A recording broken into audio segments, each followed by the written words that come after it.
আমাদের কক্সবাজারে আমরা মাননীয় জেলা প্রশাসককে স্বাগতম জানাই।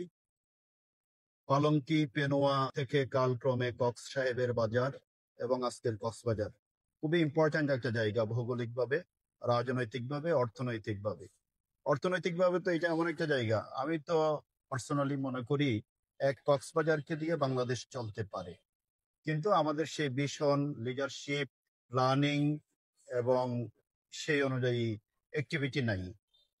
আমাদের এখানে কি নেই? পৃথিবীর দীর্ঘতম সমুদ্র সৈকত শুধু নয়, এখানকার লবণ, বাংলাদেশের 95% লবণ উৎপাদন হয় চকরিয়া, পেকুয়া, কুতুবদিয়া, টেকনাফ, কক্সবাজার জেলাতেই।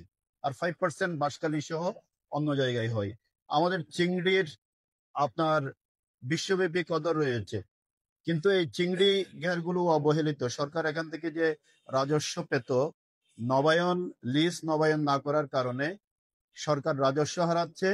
প্রতিনিয়ত এগুলি দখল বেদখল হচ্ছে, ডাকাতি হচ্ছে, সেখানে হত্যাকাণ্ডের মতো ঘটনা হচ্ছে। তো এগুলির ব্যাপারে সুষ্ঠু প্ল্যান নেই। আমাদের যে বিশাল একটা শিল্প চিংড়ি, আমাদের শুটকি, মাতারবাড়ি ডিপ সি পোর্ট, অর্থনীতির খুব ইম্পর্টেন্ট জায়গা এই কক্সবাজারে।